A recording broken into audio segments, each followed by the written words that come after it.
दोस्तों आज हम सब लॉकडाउन के अंदर अपने घरों में बंद हैं, क्वारंटाइन हम हो रहे हैं। क्वारंटाइन शब्द हमने पहली बार सुना है, अंग्रेजी का शब्द है दोस्तों क्वारंटाइन। हमारे पूर्वज जो इतने अच्छे वैज्ञानिक थे, इतनी अच्छी रिसर्च हमारे लिए करके गए थे, उन सब को मैं आज नई पीढ़ी को दोबारा से याद दिलाना चाहता हूँ इस वीडियो के माध्यम से। वीडियो को लास्ट तक देखिए कि हमारे पूर्वज इस आज जो बीमारी आई हुई है, जिसके लिए इतना शोर शराबा हो रहा है, पूरा विश्व लॉकडाउन में है, तो हमारे पूर्वज तो ऐसी बीमारियों के लिए पहले से ही रिसर्च करके चले गए। वो क्वारंटाइन शब्द का मतलब समझते थे।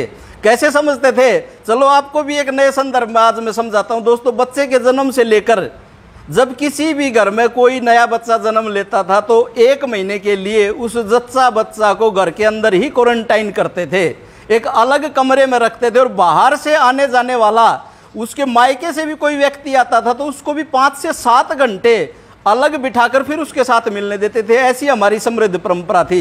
और दोस्तों दूसरी बात, जिस घर में बच्चे ने जन्म लिया है उस घर के आस पड़ोस के लोग जब तक उनके घर में हवन यज्ञ होकर शुद्धिकरण नहीं हो जाता था तब तक उनके घर से किसी भी चीज का लेन देन नहीं करते थे। उसको हरियाणवी भाषा में बोलूं तो कहते थे कि स्यावड़ लगी हुई है।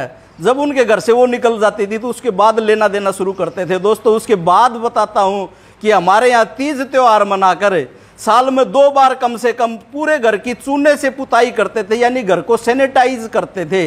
इतनी अच्छी हमारी परंपरा थी। तीसरी और बात बताता हूं कि किसी भी अजनबी से जब हम मिलते थे तो हाथ नहीं मिलाते थे। हम अंग्रेज की तरह, जो हम आजकल हमारे पूर्वज टोकते भी थे लेकिन हम सुनते कहाँ थे, दूर से ही नमस्ते करने की जो हमारी परंपरा थी वो बड़ी ही जेन्युइन परंपरा थी, जो आज के संदर्भ में भी ज्यों की त्यों लागू होती है। और दोस्तों उसके बाद हमारे पूर्वजों का कितना अच्छा विज्ञान था कि कोई भी व्यक्ति घर के बाहर से जब भी आता है तो बाहर पहनने जाने वाली चप्पलें अपने देहरी दरवाजे के बाहर ही निकाल के घर के अंदर प्रवेश करता था। और बाहर, और हमारी खाने की जो परंपरा थी, जो आजकल आप खाते हो ना बैठ के, पिज्जा बर्गर जो भी खाते हो और उसको यूं ही खाना शुरू कर देते हो, दोस्तों हमारी जो परंपरा थी वह क्या थी कि हाथ धोकर खाना चाहिए। हाथ धोकर हम खाते थे। दोस्तों उसके बाद जो आज के संदर्भ में सबसे बड़ी खोज हमारे पूर्वज करके जा चुके थे कि मृत व्यक्ति के साथ उसके अंतिम संस्कार में जितने भी लोग शामिल होते थे वहां से तुरंत आने के बाद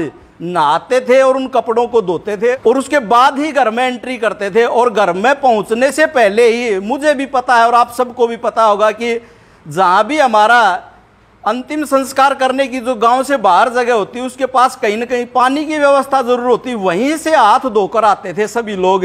और दोस्तों उसके बाद परंपरा थी कि मृत व्यक्ति के जितना भी सामान, यहाँ तक कि उसकी चारपाई भी घर से बाहर निकाल देते हो, तो उसके बिस्तर वगैरह, उनको इस विज्ञान का पता था। और जिस घर में मृत्यु हो जाती थी उस घर में उसके आस पड़ोस के पास परिचित मित्र खाना बनाकर देकर तो आते थे लेकिन उस घर से लेता कोई भी कुछ नहीं था। तो दोस्तों इतनी समृद्ध हमारी परंपरा थी। दोस्तों हमारी खास समृद्ध परंपरा, आप किसी भी गांव के चारों तरफ कोनों पर नजर दौड़ाकर देखिए, जो लोग मांस मछली खाते थे, मीट इत्यादि खाते थे, उनको गांव से बाहर बसाया जाता था। आज भी आप नजर दौड़ा लें, हो सकता है कुछ संदर्भ बदल गया हो, लेकिन उनको इतना अच्छा विज्ञान का पता था, ऐसा वो लोग करते थे। तो दोस्तों हमारे पूर्वजों ने ध्वनि विज्ञान का उन्होंने खोज की थी। जो शंख की ध्वनि बजाते हैं सुबह के समय, शाम के समय जो मंदिरों में ध्वनि बजाई जाती है, और मंदिर की जो घंटियां हैं वो भी एक वायरस को खत्म करने का काम करती है। और दोस्तों हमारे घरों में देसी गाय के घी का दीपक जलाया जाता था। बड़ा ही खास विज्ञान था, बड़ा ही खास चीज थी जो वायरस को, जीवाणु को खत्म करने का काम करती थी। दोस्तों कोई भी किसी भी घर में कोई भी अनिष्ट होने के बाद उस घर के शुद्धिकरण के लिए उसमें हवन यज्ञ अवश्य ही करवाया जाता था। यह भी हमारे पूर्वजों की खोज थी।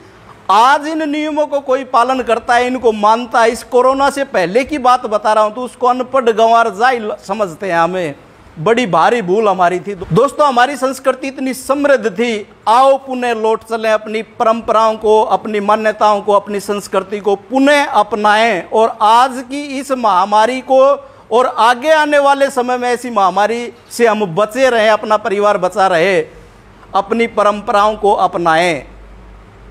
अपनी वाणी को विराम देता हूं। धन्यवाद। जय हिंद, जय जवान, जय किसान।